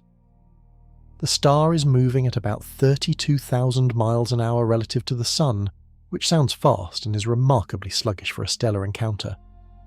Most passing stars tear through at several times that speed. A slow pass means a long exposure. Think of walking past a candle flame quickly. You feel almost nothing. Walk past the same flame slowly, lingering beside it, and your skin registers the heat clearly. Identical flame, identical distance, completely different result, because time spent in contact is what does the work. This star will linger. Its gravity will act on our inner comet reservoir for tens of thousands of years, pulling steadily on billions of objects that need only a whisper to come loose. The sky will change while it happens. As the star closes in, it will brighten in Earth's night sky until it becomes one of the most brilliant objects visible, outshining every star we currently know. A fierce orange point hanging in the dark. Whoever is here to see it, if anyone is, will watch a star arrive and then slowly leave across the span of 100,000 years. A note on the timing, because the number invites confusion. More than 1 million years is an enormous stretch of human time. Our species has existed for roughly 300,000 years. Written history covers 5,000. Against the age of the solar system, 1 million years is nothing. It is the last 0.003 of 1%, which reframes the whole situation. Encounters like this are not rare events that happen to unlucky solar systems. They are routine. Our solar system has endured thousands of them already, and the shape of our comet shell today is the accumulated result. Astronomers have modelled what happens after a pass like this, and the results have a name. The models describe a period lasting millions of years, during which the number of comets falling into the inner solar system rises sharply above normal. The inner planets sit at the bottom of that funnel. When a star walks through a comet reservoir, the comets it disturbs do not arrive all at once. They arrive for the next several million years. This is the part people get wrong when they first hear about a stellar flyby. There is no wall of ice sweeping in like a wave. The physics is slower and stranger than that. A passing star tugs on comets across an enormous volume. Each disturbed comet has its orbit altered slightly, and each one then travels inward on its own schedule, taking anywhere from tens of thousands to millions of years to complete the journey. The result spreads out in time. Astronomers call the result a comet shower, and the models describe it as a long, elevated period rather than an event. The rate of long-period comets entering the inner solar system climbs, holds above normal for a few million years, then slowly settles back. How high does it climb? The honest answer is that estimates vary widely, and the researchers themselves emphasize the uncertainty. Different models of the inner comet reservoir produce different answers, because we have never observed that reservoir directly, and its population is inferred rather than measured. For the star currently inbound, published estimates of the extracomet traffic range from modest to substantial. Some studies suggest the rate could roughly double. Others, working with denser assumed reservoirs, project increases of 10 times or more. Take even the low end. Doubling the rate of incoming comets, sustained for a few million years, adds up to an enormous number of additional objects crossing the inner solar system. Most will miss everything. Space is overwhelmingly empty, and the planets are small targets. Some will not miss. Here is the arithmetic that gives the shower its weight. Over the entire history of Earth, comet impacts have been rare compared with asteroid impacts. Astronomers estimate that comets account for somewhere between 2 and 10% of the objects that have struck our planet. Multiply that small share by a factor of 10, and it stops being small. There is a comparison that captures the mechanism nicely. Picture a tree loaded with fruit, so heavy and so ripe that a strong breeze brings a few pieces down every day. Now imagine someone gripping the trunk and shaking it slowly, once, for a long time. Fruit keeps falling for hours afterward, long after the shaking stops, because the branches take time to settle. Our comet reservoir is that tree. Stellar flybys are the shaking, and the falling continues for millions of years after the star has left. Researchers have searched Earth's crater record for evidence of past showers, looking for clusters of impacts in the geological record that might mark ancient encounters. The results remain debated because craters erode, dates carry uncertainty, and the sample is small. The uncertainty runs in both directions. Absence of clear evidence in a patchy record proves very little. What stands solid is the physics. Stars pass. Comets are loosely held. Disturbances propagate inward. This has happened before, and it will happen again on a schedule set by the traffic of the galaxy. Which brings us to the practical problem, and it is the one that keeps a small number of scientists genuinely uneasy. Asteroids can be tracked for decades before they arrive. A comet falling in from the outer dark announces itself only when it starts to glow. By then, it is already close. On a January night in 1996, a Japanese amateur astronomer pointed a large pair of binoculars at the sky and found a comet that would be near Earth in 10 weeks. His name was Yuji Hyakutake. The comet was a smudge in a rich star field, and when the discovery was confirmed and the orbit calculated, the result surprised everyone. The comet was heading for a close pass at Earth on the 25th of March, at a distance of about 9.5 million miles, 10 weeks of warning. It arrived on schedule and became one of the most spectacular sights of the century, its tail stretching across a huge span of sky, visible to anyone who stepped outside on a dark night. It also missed by a comfortable margin. 9.5 million miles is roughly 40 times the distance to the Moon. The interesting part is the warning time. This is the fundamental problem with objects arriving from the outer solar system, and it comes down to simple physics. A comet spends the overwhelming majority of its orbit in the deep cold, where it is a dark lump of ice a few miles across, reflecting almost no light. Our telescopes cannot detect it. It could be 1 billion miles away, falling steadily inward, and remain completely invisible. Then it crosses a threshold. Sunlight strengthens enough to turn its surface ices directly into gas, and the comet erupts into a glowing cloud thousands of miles wide. Suddenly it is bright enough to find. That threshold sits somewhere around the orbit of Jupiter, and a comet falling in from the outer dark crosses that distance fast, because it has been accelerating the entire way in. Typical warning times for long-period comets run from a few months to about 2 years. Compare that with asteroids. Asteroids orbit in the inner solar system on repeating paths, in sunlight all the time. Survey telescopes catalogue them, track them, and calculate their positions decades ahead. The known dangerous asteroid population has been mapped in detail, and for the large ones we have a good census. We have no census of long-period comets, because they only exist as visible objects for a few years out of every several thousand. Here is the comparison that makes the difference clear.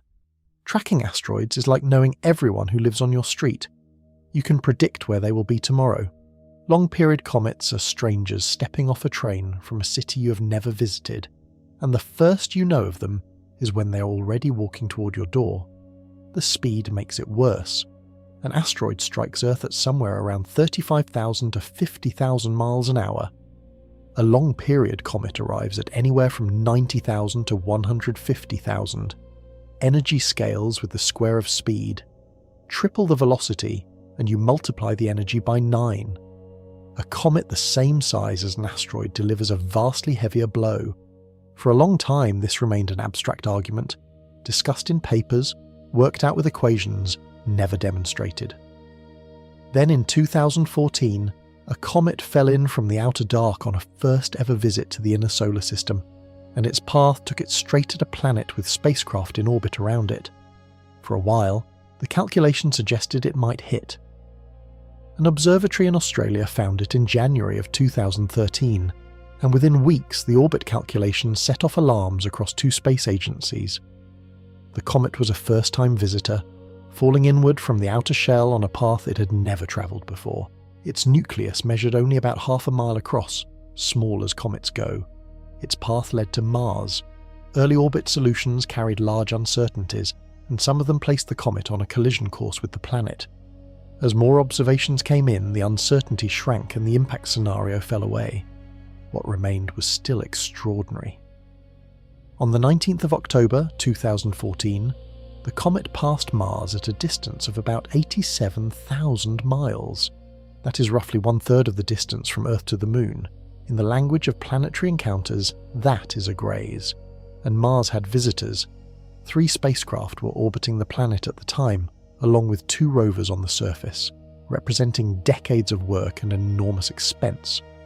A comet passing that close brings a cloud of dust with it, and the spacecraft would be flying through the edge of that cloud at relative speeds around 125,000 miles an hour. At that speed, a dust grain the size of a grain of sand carries the energy of a bullet. So the teams did something unprecedented. They calculated the exact moment of highest risk, and adjusted the orbits of their spacecraft so that all of them would be behind Mars at that instant, using the entire planet as a shield. It worked. Every spacecraft survived, and then they turned around and studied the comet from closer than any comet had ever been observed by a fleet of instruments. The results were remarkable. One orbiter measured the effect on the Martian atmosphere and found something spectacular. Comet dust had slammed into the upper atmosphere and burned up, producing a meteor shower thousands of times more intense than anything ever seen from Earth. Estimates ran to thousands of meteors per hour. The instruments detected metal ions high above Mars, magnesium and iron and sodium, laid down in a temporary layer by vaporized comet dust. That layer had never existed before and faded within days. Mars got new sky for one night. Now hold the comparison.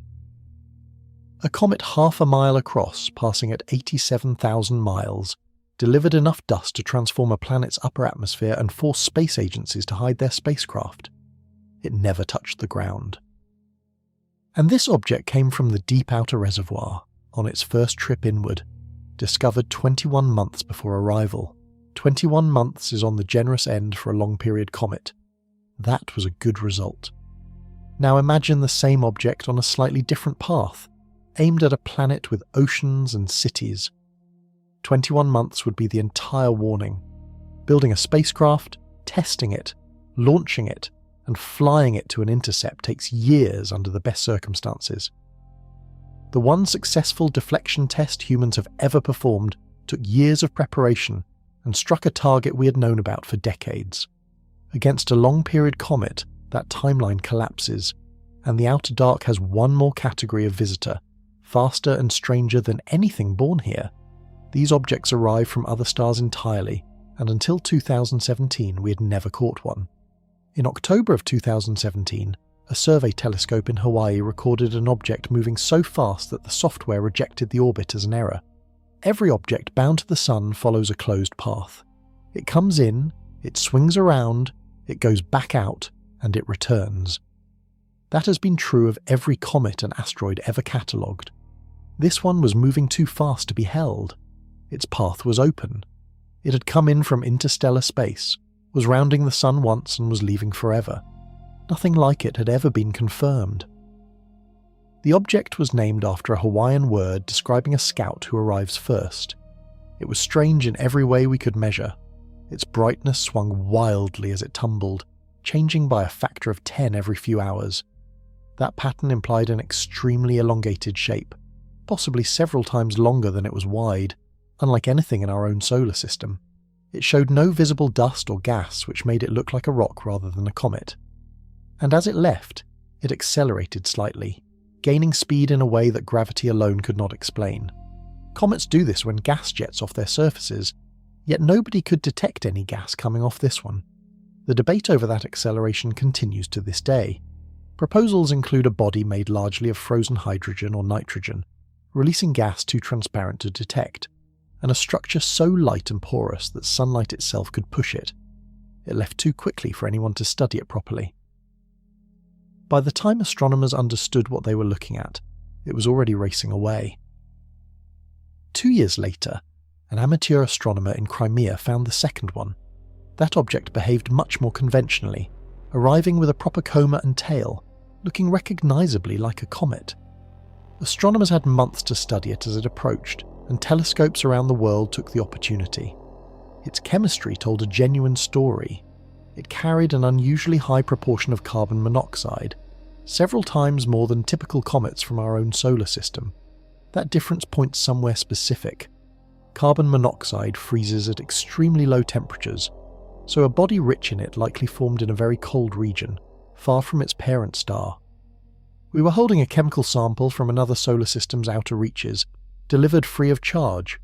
2 visitors in 2 years after centuries of finding none. The implication was immediate. If our modest telescopes could catch 2 in that span, then interstellar objects must be passing through constantly, and we have simply been unable to see them. Estimates suggest that at any given moment, our solar system contains thousands of interstellar objects, larger than 100 yards across, drifting through, most of them far too faint to detect. They come in from every direction. They pass through the outer regions, cross the orbits of the planets, and leave. Our solar system has no boundary that stops them. The outer dark works as an open door in both directions. Then, in the summer of 2025, the third one arrived. It was bigger than the first 2, moving faster than either, and initial studies suggested it might be older than the Sun itself. On the 1st of July 2025, a survey telescope in Chile flagged a moving object, and within days it became clear that this one dwarfed the previous visitors. Follow-up observations pinned down its path immediately. It was open, unbound, and steep, which meant a third interstellar object had entered the solar system. Then someone checked the archives. A brand new observatory in the Chilean mountains had been running test observations during its commissioning phase, sweeping the sky with the largest digital camera ever built. Nobody had been looking for interstellar objects. The system had captured images of that patch of sky as part of routine testing. The object was sitting in the data from the 21st of June, 10 days before the official discovery. Astronomers went back and pulled it out, and those images turned out to be the highest resolution pictures anyone had of the visitor. They also showed a faint fuzzy halo around it, the earliest evidence that it was already active and shedding material. The measurements that followed were startling. The object was moving through interstellar space at roughly 130,000 miles an hour before the sun's gravity got hold of it, about twice the speed of the previous visitor. It was substantially larger than either of the first two. And its chemistry was unusual.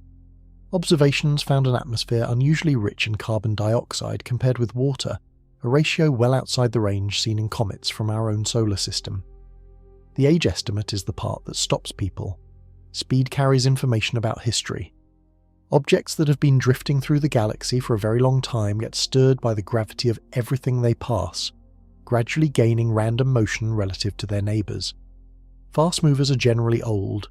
This object moves like a member of the galaxy's thick disk, the population of ancient stars that sits above and below the main plane and dates back to the early universe. Modelling based on that motion suggested an age of around 7 billion years. Our Sun is 4.5 billion years old. That places this object roughly 2 billion years older than the entire solar system. It formed around a star that was already ancient when our Sun ignited, in a galaxy that looked very different, and it has been travelling ever since. The star it came from may have died long ago. It may have swelled and shed its outer layers, collapsed into a white dwarf, and cooled in the dark while its escaped debris kept flying. We watched a piece of a dead solar system pass through ours. It reached its closest point to the Sun in October of 2025, passing just inside the orbit of Mars, and then it turned outward. It will keep going, gaining distance forever, never returning. Telescopes across the world and in orbit tracked it for months. It was the best-studied interstellar object in history, and the work continues in papers published through this year, and underneath the excitement sits a simple observation about how it was found. The most detailed early images came from a telescope that was still being tested, pointed at that region for unrelated reasons, by people who had no idea what they had captured. That machine has now switched on properly. It is about to change how much of the outer dark we can actually see, and the first thing it will reveal is how much has been passing us unnoticed. On a mountain in northern Chile sits a telescope with a mirror 27 feet across, built to do something no instrument has ever attempted. It photographs the entire visible sky every 3 or 4 nights, and then it does it again and again, for 10 years. The camera at its heart is the largest digital camera ever constructed, weighing about 3 tons and recording 3,200 million pixels in a single exposure. One image from this camera would require several hundred high-definition television screens to display at full resolution. The telescope moves between targets in about 5 seconds, which for a structure that size is close to violent. It takes an exposure roughly every half minute all night every night. Here is the method that matters.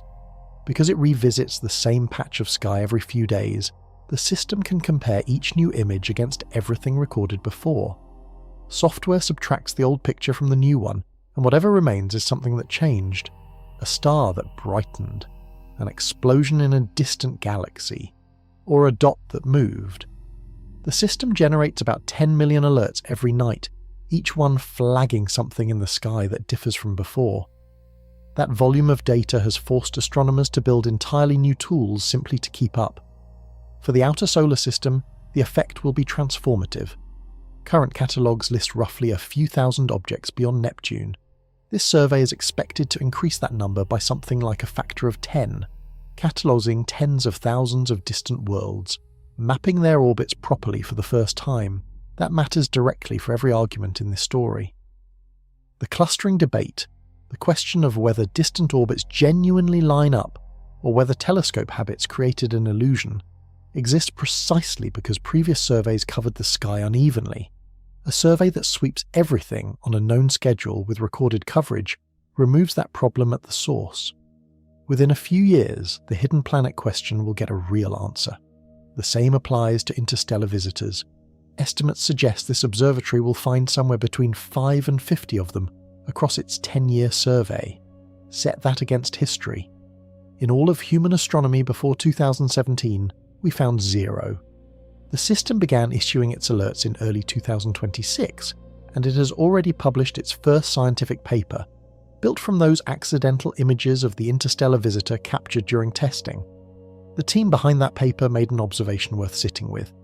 Had the survey been running properly a few weeks earlier, this observatory would have been the first to spot humanity's third interstellar visitor, rather than finding it later in old data.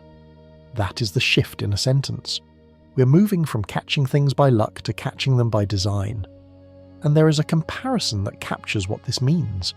For all of history, watching the outer solar system has been like standing in a dark field with a flashlight, sweeping the beam around, occasionally catching something moving at the edge of the light. This turns the floodlights on. Everything that has been passing through unseen becomes visible. Every distant world, every comet falling inward, every visitor from another star. Which creates a problem that nobody has ever had before. Once you can see them coming, the obvious next question is whether you can reach one. And a spacecraft is being built right now for a target that does not yet exist. The European Space Agency is building a spacecraft that will launch toward a destination nobody has discovered yet. The reasoning behind it is elegant and slightly mad. Every comet humans have ever visited has been a short-period comet, one that swings past the sun every few years. Those objects have been cooked. Repeated passes have baked away their surface ices, buried them under crusts of dust and rearranged their chemistry. They are ancient bodies wearing modern damage. A comet arriving from the outer shell for the first time carries surfaces that have been untouched since the solar system formed. Pristine material, 4.5 billion years old, never warmed above the temperature of deep space. Nobody has ever seen one up close. The problem is timing. These comets get discovered a year or two before arrival, and building a spacecraft from scratch takes far longer than that. So the plan inverts the usual approach. The spacecraft launches first, without a target. It travels to a gravitationally stable point about 1 million miles from Earth, on the side facing away from the Sun, and it parks there. Then it waits. It can wait for years, drifting in that quiet spot, powered down, listening.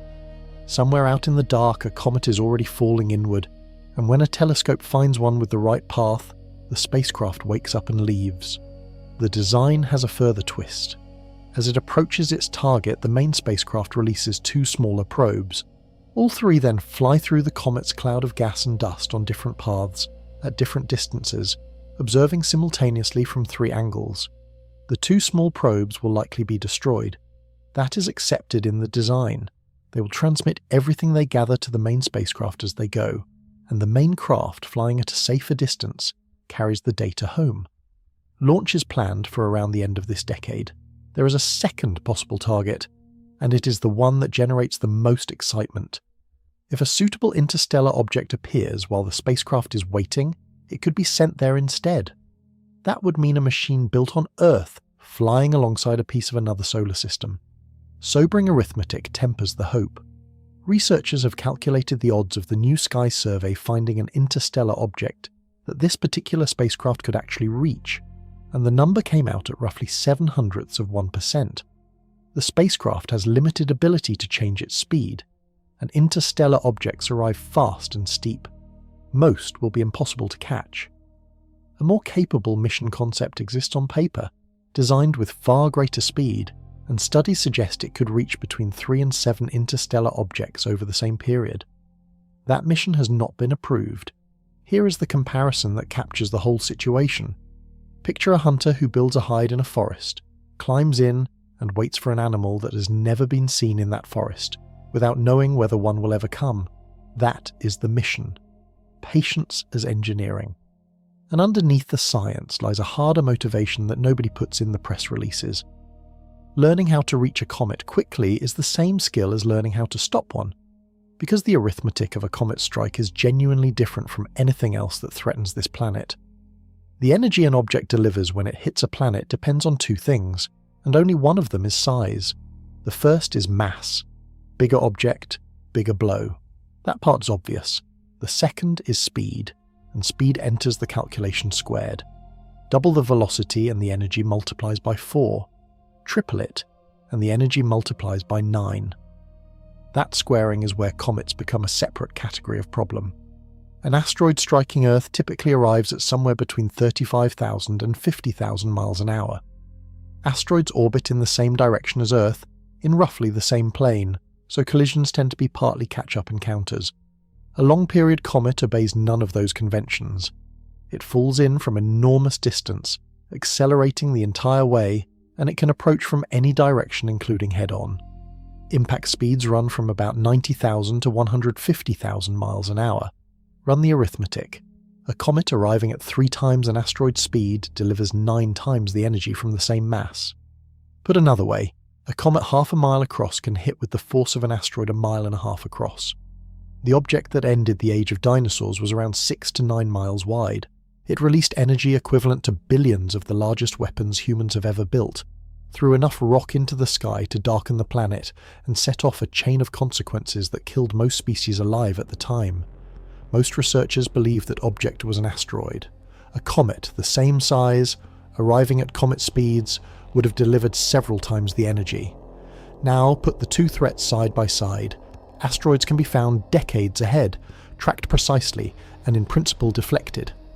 Humans have already demonstrated this once, striking a small asteroid with a spacecraft and measurably changing its orbit. That mission took years to plan, build, and fly. The technique works because a tiny nudge applied years in advance grows into a large miss by the time the object arrives. Comets remove the years. With warning measured in months, a nudge does almost nothing, because there is no time for the small change to accumulate into a miss. The physics that makes deflection possible depends entirely on lead time. Here is a comparison that makes it plain. Steering a ship away from a rock miles ahead requires only a slight turn of the wheel. Steering away from a rock 100 yards ahead requires a turn no ship can make. There is genuine reassurance in the numbers, and it deserves stating clearly. Comets make up a small minority of impacts. Most estimates put them at under 10% of the total. Large comet strikes are rare across geological time, separated by tens of millions of years. The odds in any given human lifetime are extremely small. The reason scientists still study the problem is that the small probability sits alongside an enormous consequence, and we currently have no answer for the fast arrival case. Everything about that answer starts with detection. The earlier we see something falling inward, the more options exist. Which brings this whole journey back to where it started. Because our ability to watch the outer solar system is expanding faster than at any point in history, and at the same moment, our only machine out there is running out of power. The frontier is opening and closing at once. Sometime in the middle of the next decade, a spacecraft 4.5 billion miles from home will stop talking to us. New Horizons runs on the heat of decaying plutonium, and that heat fades a little more every year. Eventually the power drops below what the instruments need. The cameras go dark. The dust counter stops counting. The spacecraft keeps flying, silent, outward, forever. Nothing is scheduled to replace it. No mission is approved that will carry instruments into the region beyond the Kuiper Belt. When that voice goes quiet, humanity loses its only presence in the outer dark, and there is no plan to return. So we go back to watching from home, with better eyes than ever. Set out everything this journey has covered and a single shape emerges. We were taught a solar system with a boundary, 8 planets, an asteroid belt, an outer edge, and beyond it, emptiness. Every discovery has pushed against that picture. The belt beyond Neptune stopped abruptly, then a second belt appeared past the gap. Worlds turned up in regions labelled empty, some of them large enough to be dwarf planets, with 100 more implied by each one we catch. Objects sit on orbits that Neptune could never produce, lifted there by something that has vanished. A comet shell surrounds everything, holding trillions of frozen bodies bound so loosely that a passing star can shake them free. Stars do pass. One came through while our ancestors were alive. Another is on its way. And the traffic runs in both directions. 3 visitors from other solar systems have already been caught crossing our space. One of them, possibly older than the Sun, and thousands more are drifting through right now, too faint to see. The picture that replaces the old one is stranger and more honest. Our solar system has no wall. It has a boundary region that leaks in every direction, feeding material inward toward the planets, losing material outward into the galaxy, and accepting whatever the galaxy sends back. Here is the comparison that holds it all. We used to think of ourselves as living inside a sealed house, with the planets in the rooms and nothing beyond the walls. We live in a clearing in a forest. There are paths leading in from every direction, and things move along them constantly, most of them too far away to notice. The danger out there has been there the entire time. Every discovery of the last 30 years has revealed more of what was already happening, silently, since before Earth had a crust. That distinction matters more than anything else in this story. The outer solar system is exactly as active today as it was a century ago. The change is in us. We built a camera that photographs the whole sky every few nights. We built spacecraft that wait in the dark for targets nobody has found. We learned to read 4-billion-year-old events from the shapes of orbits, and the answers keep arriving faster than the questions can be settled. A survey that ends one argument opens two more. Somewhere out beyond Neptune tonight, in the cold, a piece of ice that has never once felt warmth is beginning to fall. It will take 1,000,000 years to arrive. We will be watching.